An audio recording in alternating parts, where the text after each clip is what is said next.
कल्याण society Indore की posh societies में से एक थी। कल्याण सोसाइटी में एक लड़का था रवि। वो बहुत समझदार था और उसे क्रिकेट खेलने का बहुत शौक था। रवि की सोसाइटी के बराबर में एक दीवार थी और दीवार के उस पार एक बस्ती थी जहाँ कोई जाना पसंद नहीं करता था और दूसरों को भी वहाँ जाने से मना किया जाता था, क्योंकि दीवार के दूसरी तरफ बहुत गंदगी फैली हुई थी, जिसके कारण सोसाइटी वाले उस दीवार की तरफ बच्चों को जाने से मना करते थे। एक दिन सोसाइटी के पार्क में उसी दीवार के पास बच्चे आपस में बात करते हुए, राहुल यार बहुत बोर हो रहे हैं, क्या करें यार। इन पूरी गर्मियों की छुट्टियों में ना तो हम कहीं घूमने गए और ना ही कोई क्लासेस ली। हाँ यार सही कह रहे हो, चलो क्रिकेट ही खेलते हैं। हाँ सही कह रहा है, चलो वही खेलते हैं। सभी लोग क्रिकेट खेलने लग जाते हैं। क्रिकेट खेलते खेलते अचानक रवि की बॉल उस दीवार के पार चली गई। जाओ बॉल लेकर आओ। तेरी वजह से बॉल उधर गई थी तो तू जा लेने बॉल, हम नहीं जाएंगे। वैसे भी घर वाले मना करते हैं उस तरफ जाने को।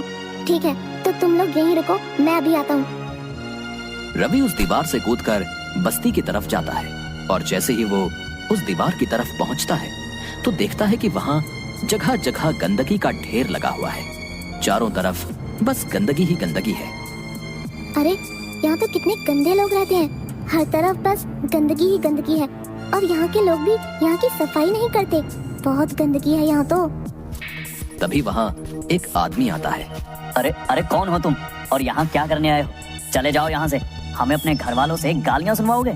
चलो भागो यहाँ से। अंकल मैं बगल वाली सोसाइटी में रहता हूँ, मेरी बॉल यहाँ आ गई थी, मैं वही लेने आया था। लो और जाओ यहाँ से और वापस मत आना, चलो जल्दी करो।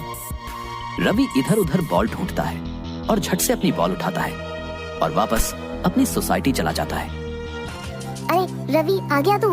हाँ यार तुझे पता है उस दीवार के पीछे कितनी गंदगी है। अच्छा इसीलिए ही घर वाले वहाँ जाने से मना करते हैं। क्यों ना हम सब मिलकर वहाँ की सफाई करें? नहीं नहीं मैं तो नहीं जाऊँगा, वहाँ तुम लोगों को जाना है तो जाओ।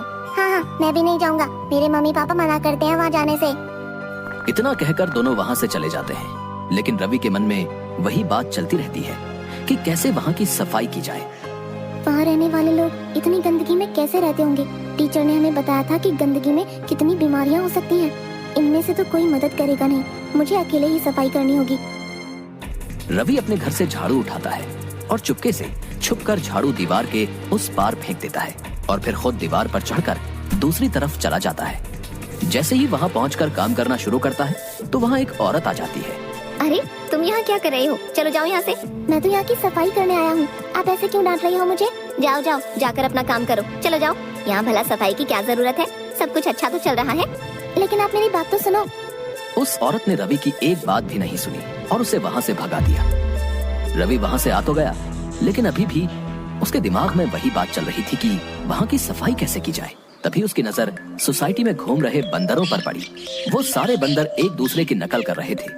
उन्हें देखकर रवि के दिमाग में एक सुझाव आया कि वो बंदरों की हेल्प से यहाँ सफाई कर सकता है और वो बंदरों को अभ्यास कराने लगा।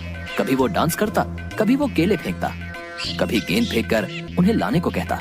इस तरह अब वो बंदर वही कर रहे थे जो रवि करता था। अरे वाह, ये बंदर तो बिल्कुल मेरी तरह करने लग गए। मैं जो जो कर रहा हूँ ये लोग वैसे वैसे कर रहे हैं। अब मैं इन बंदरों की मदद से उस बस्ती की सफाई कर सकता हूँ। अब रवि को बहुत सारे झाड़ू चाहिए थे। उसने चोरी छुपे सोसाइटी के सब घरों से झाड़ू इकट्ठे कर लिए और दीवारों के दूसरी तरफ फेंक दिए। उसके बाद रवि बंदरों के सामने गया और सर खुजलाने लगा। उसे देख बंदर भी सर खुजलाने लगे। उसके बाद रवि ने डांस किया तो बंदर भी उसकी नकल करने लगे। तभी रवि ने झाड़ू उठा लिया और सभी बंदरों ने भी एक एक झाड़ू उठा लिया।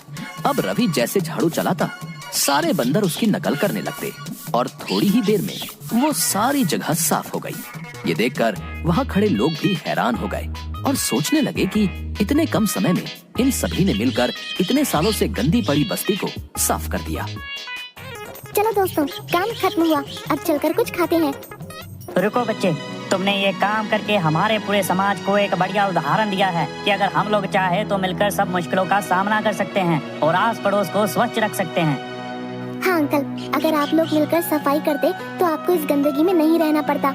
साफ सफाई हम सबके लिए जरूरी है। हमें अपने शरीर के साथ साथ अपना आस पड़ोस भी स्वच्छ रखना चाहिए। धन्यवाद, अब हम लोग कभी यहाँ गंदगी नहीं फैलाएंगे। इसी तरह लोगों ने रवि की खूब प्रशंसा की, क्योंकि उन लोगों को अच्छे से समझ आ चुका था कि कि हम सब मिलकर चाहे तो कुछ भी कर सकते हैं।